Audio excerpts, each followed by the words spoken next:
디모데후서 1장 1절에서 18절까지 말씀, 1장 전체를 보도록 하겠습니다. 먼저 1장 1절에서 2절까지 보겠습니다. 하나님의 뜻으로 말미암아 그리스도 예수 안에 있는 생명의 약속대로 그리스도 예수의 사도된 바울은 사랑하는 아들 디모데에게 편지하노니, 하나님 아버지와 그리스도 예수 우리 주께로부터 은혜와 평강, 긍휼과 평강이 내게 있을지어다. 우리 어저께까지 보았던 디모데 전서는 이 사도 바울이 이제 1차 로마 감옥에 투옥된 이후 잠시 풀려난 그 기간 동안에 마게도니아 지역을 전도 다시 순방하면서 그 저술한 이 서신이라면, 이 디모데 후서는 똑같이 이제 자기가 사랑하는 아들, 그 양자처럼 자기가 양육한 아들 디모데에게 나중에 또 편지를 보냈는데, 이건 언제 보낸 것이냐면 그 네로 황제 치하에서 이제 그 박해가 시작되어졌을 때, 그리하여 네로 황제에 의해서 당시 그 초대교회의 지도자였던 바울이 이제 체포당합니다. 체포당해서 이제 로마 감옥에 갇히게 되는 것이죠. 그 전에 1차 로마 감옥에 갇혔을 때에는 그리스도의 복음을 전하는 것 때문에 유대인들에게 고발을 당해서 이제 그것이 로마법에 그 부합되느냐 아니면 그 로마법에 정당한 것이냐라는 것을 황제에게 이제 상소했기 때문에 거기 방문하게 된 것입니다. 그렇게 황제에게 상소함으로 인하여 사도 바울은 어떻게 생각했습니까? 당시에 로마의 최고의 고위층 사람들에게 복음을 전할 기회를 하나님이 주셨다. 그래서 1차 로마 감옥에 투옥돼서는 그가 이제 무죄로 판명을 받고 풀려납니다. 그러나 그 기간 동안에 자기의 무죄를 주장함만으로 끝난 것이 아니라 로마의 가장 중요한 사람들에게 그를 잡고 있는 호위하고 있는 로마 군사로부터 시작해서 마지막 황제에게 이르기까지 복음을 선포하는 절대 기회였던 겁니다. 그런데 이제 2차, 지금 디모데 후서를 쓰고 있는 이 시기는 이제는 로마로부터 직접적인 이 박해가 시작되어졌고, 로마 황제의 박해로 인하여 이제 사도 바울이 체포되어 순교의 날을 기다리고 있었던 그 절대절명의 순간에 디모데에게 쓰고 있는 것입니다. 그래서 이 디모데전서 1장의 말씀은 이제 순교를 앞두고 그 고난을 앞두고 이 자기가 사랑하는 디모데에게 내가 이제 순교당하는, 곧 고난당하는 것 때문에 낙심하지 말고 더 큰 위로가 임하기를 소망하면서 쓰고 있는 내용입니다. 그러면서 2절에 사랑하는 아들이라는 아주 또다시 그 아들을 사랑함을 이렇게 서신 안에서도 분명히 고백합니다. 죽음을 앞둔 사람이 디모데에게 사랑하는 아들 디모데에게 편지하노니, 정말 진정성이 묻어있는 고백이라고 볼 수 있는 것입니다. 어쩌면 이 디모데 후서는 마치 그 유서와 같은, 디모데에게 보내는 유서와 같은 편지입니다. 그 유서의 서두에 그 아들을 지칭하기를 사랑하는 이라는 말로 지칭합니다. 우리가 이 세상을 살아가면서 여러분들을 만나고 있는 사람들 모두 다 이렇게 사랑하는 마음으로 대할 수 있게 되길 바랍니다.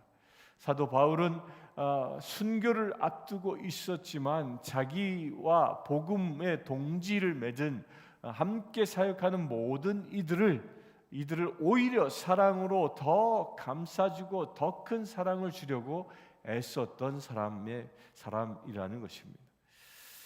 3절 봅니다. 내가 밤낮 간구하는 가운데 쉬지 않고 너를 생각하여 청결한 양심으로 조상적부터 섬겨오는 하나님께 감사하고 내 눈물을 생각하여 너 보기를 원하면 내 기쁨이 가득하게 하려 함이니 이는 내 속에 거짓이 없는 믿음이 있음을 생각함이라.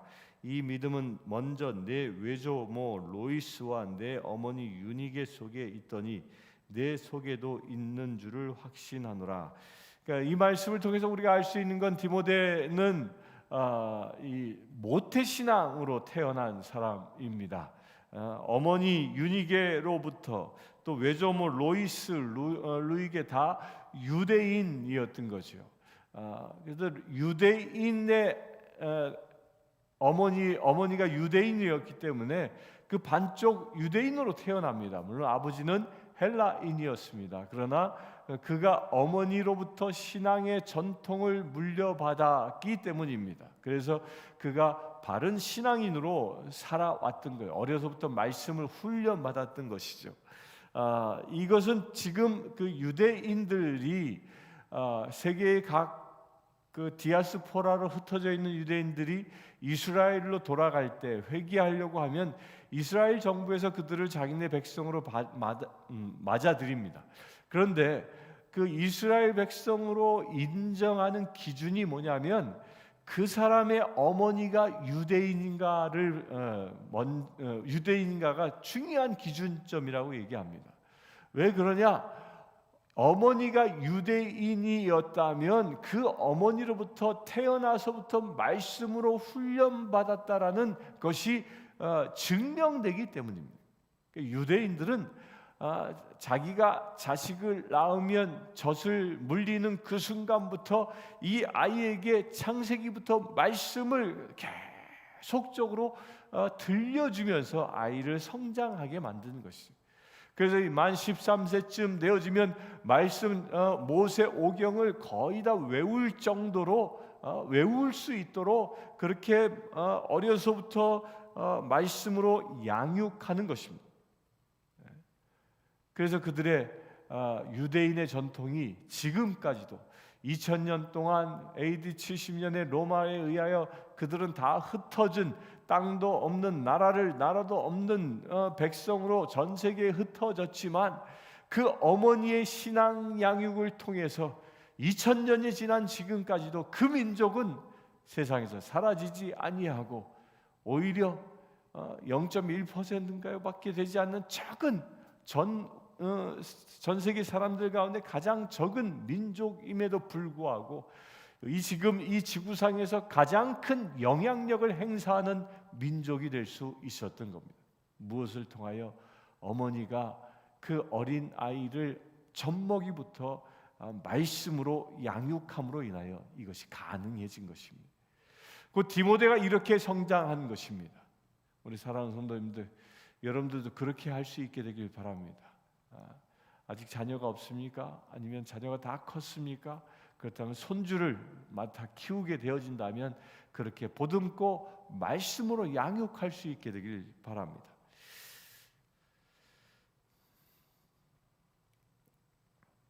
그렇게 말씀으로 양육받은 이 디모데에게는 내 속에 거짓이 없는 믿음이 가득 차 있다는 겁니다. 그러니까 어려서부터 말을 배우기를 말씀으로부터 말을 배웠고 어머니로부터 말씀만 듣고 왔기 때문에 그 안에는 오직 진리만이, 그 안에는 오직 말씀에 대한 견고한 믿음이 그 안에 자리 잡고 있는 것입니다. 그러니까 어려서부터 들어왔던 것은요, 변하지 않는 것입니다. 6절, 그러므로 내가 나의 안수함으로 내 속에 있는 하나님의 은사를 다시 부릴 듯하게 하기 위하여 너로 생각하게 하노니 하나님이 우리에게 주신 것은 두려워하는 마음이 아니요 오직 능력과 사랑과 절제의 마음이니 그러므로 너는 내가 우리 주를 증언함과 또는 주를 위하여 갇힌 나 된 나를 부끄러워하지 말고 오직 하나님의 능력을 따라 복음과 함께 고난을 받으라. 지금 수인으로 이제 순교를 앞두고 있는 그 바울의 심정을 고백합니다. 심정을 고백하는데 내가 지금 감옥에 갇혀 있다고 해서 낙심하지 말라.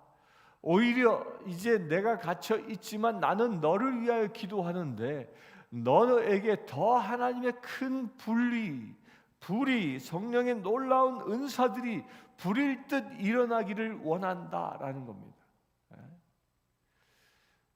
스승인 바울이 갇혔다고 해서 낙심하는 게 아니라 오히려 스승이 갇혀 있고 순교의 자리에 순교를 기다리고 있는 그 여정을 보면서 그 스승의 모습을 보면서 더 분발하라고 격려하고 있는 것입니다.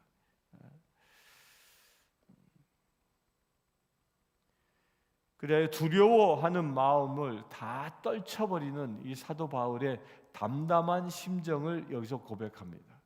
지금은 죽음을 앞두고 있는 사도 바울입니다. 그러나 그는 이제 죽음을 뛰어넘어 초연해하고 있는 모습을 오늘 말씀에서 비춰보고 있는 것입니다.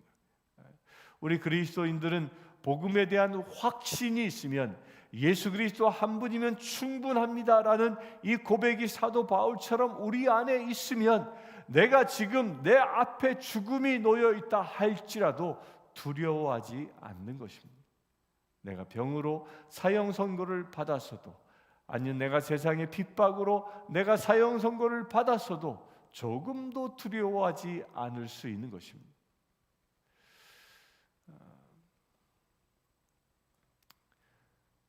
수단에 가면 아프리카 수단은 이 북쪽은 이슬람 지역이고 남쪽은 기독교 지역입니다. 그런데 그 남쪽의 수단의 그 그리스도인들이 이 북쪽에 가서 복음을 전합니다. 그 복음을 전하다가 이 과격한 이슬람들을 만나게 되면 그 자리에서 돌에 맞고 몽둥이에 얻어맞고 또 심지어는 웅덩이를 파놓고 거기에 이 복음 증거자를 밀어넣고 불붙은 장작을 던져서 살아있는 채로 태워 죽이는 일들이 지금도 일어나고 있습니다. 그런데 놀라운 것은 그렇게 죽어가는 이 복음 증거자들, 그렇게 순교를 당하면서도요, 그들의 입술에는 오직 하나님을 찬양하는 소리로만 가득하다라는 것입니다. 죽음을 두려워하지 아니하는 것, 이것이 그리스도인의 삶의 자세인 것입니다.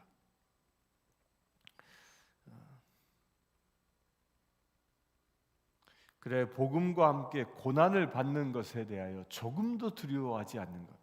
여러분들 복음을 증거할 때 고난은 꼭 올 수 있습니다. 복음을 증거하는데 사람들이 우리를 비방할 수 있습니다. 나를 냉대할 수 있습니다. 나를 멸시할 수 있습니다. 그러나 그것 때문에 좌절하지 마십시오. 오히려 비방과 멸시와 천대가 임한다면 그것을 더 기뻐할 수 있게 되길 바랍니다. 왜? 내가 고난 받음으로 인하여 주님의 영광이 드러나기 때문입니다. 9절 봅니다.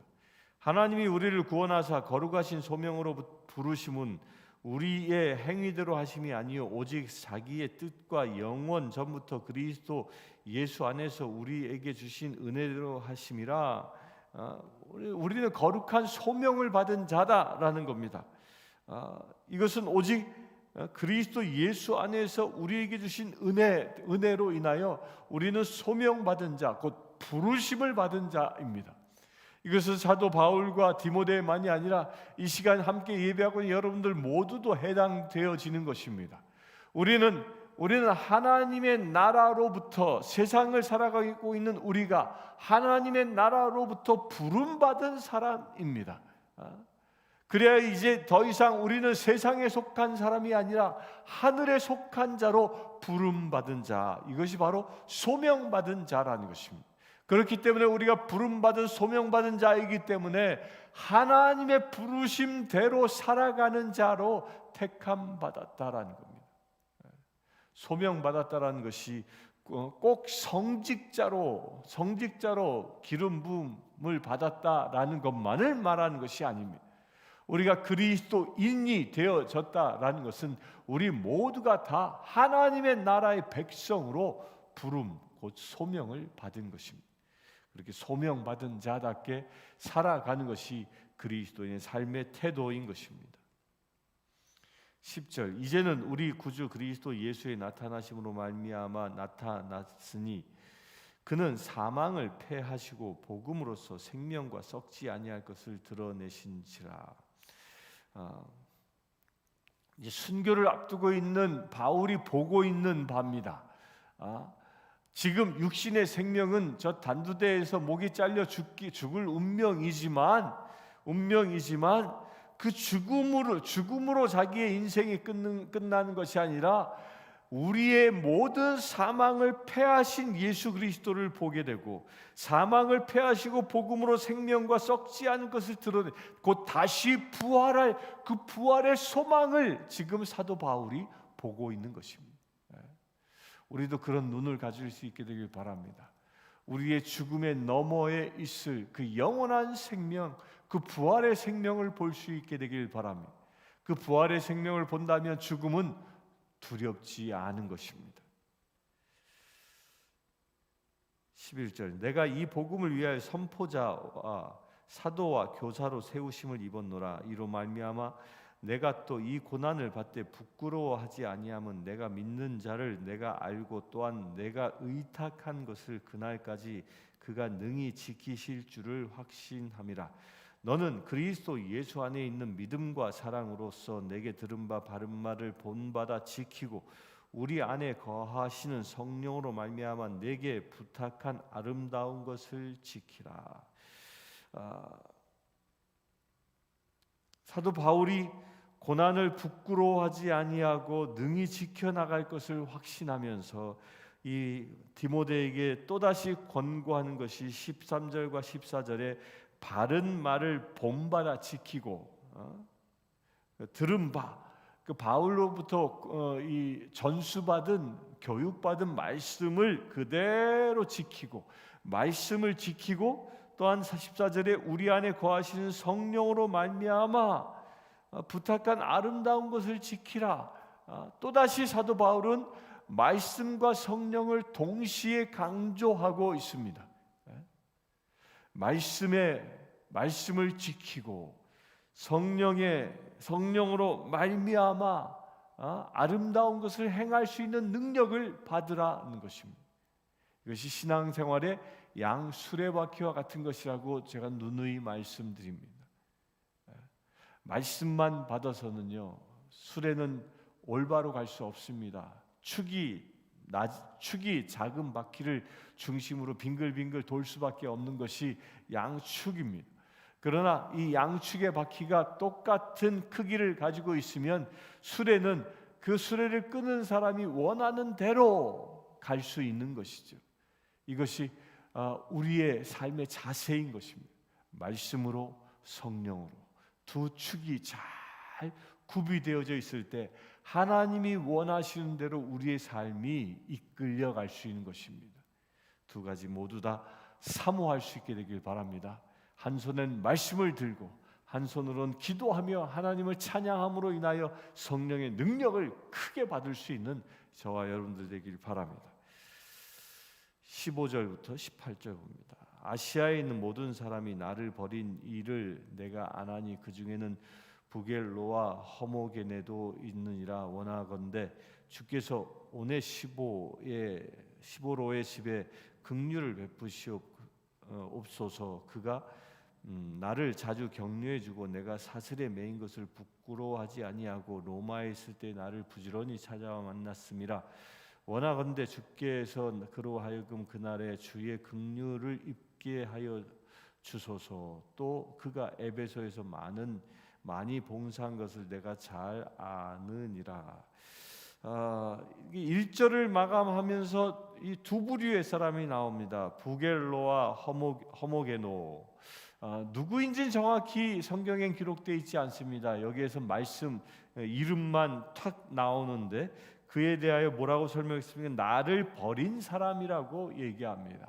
곧 바울을 버린 사람, 이것은 복음을 떠나간 사람이라는 것이죠. 배교한 사람입니다. 바울이 순교자로 순교의 길을 가게 되니까 아마도 실망하고 떠나가지 않았을까라고 여겨지는 순교 감옥에 갇힘으로 인하여 실망하고 떠나가는 이 부겔로와 허모게네가 있는 반면에 오히려 감옥에 갇히니까 오히려 더 바울을 섬겨주는 오네시모로라는 사람도 있었다는 겁니다. 예수님 때문에 고난받는 사람이 있으면 여러분들 그 사람들을 떠나가는 사람입니까? 아니면 그를 더 돕는 사람입니까? 우리 서로 도울 수 있게 되길 바랍니다. 그래서 우리는 고난받는 이들을 위하여 그들을 돕는 자 되어지는 것이죠. 내가 감옥에 갇혔을 때 너희는 나를 찾아와 주었고 라는 말씀을 이 오네시모로가 친히 했던 것입니다. 사도 바울이 감옥에 갇혔을 때 찾아와 그의 필요를 채워주고 격려해주고 기도해주었던 것이죠. 그런 오네시모로를 사도 바울은 순교를 앞두고 있는 그 시점에서도 오늘 말씀에 보면 기도문으로 쓰여져 있지 않습니까? 원하건대 주께서 그로 하여금 그날에 주의 긍휼을 입게 하여 주옵소서라고 기도하고 있다는 것입니다. 순교자가 기도하는 것 하나님이 기뻐 받아 응답하시는 것입니다. 우리 주변에 복음 때문에 어려움을 당하고 있는 사람 혹여 있다면 그들을 위해서 더 기도하고 그들을 섬길 수 있는 저와 여러분들 되길 바랍니다. 지금 이 세상에는 우리 주변에는 그런 사람이 없을지 모르겠는데 세계 방방곡곡에는 복음 때문에 고난받는 이들이 얼마나 많은지 모릅니다. 여러분들 혹여 그런 사람들의 소식을 듣는다면 이 시간 그들을 위해서 기도할 수 있는 거룩한 날 되길 바랍니다. 함께 기도하겠습니다. 주 아버지 하나님, 사도 바울이 순교를 앞두고 있음에도 불구하고 조금도 두려워하지 아니하고 담대함으로 서게 하심을 감사합니다.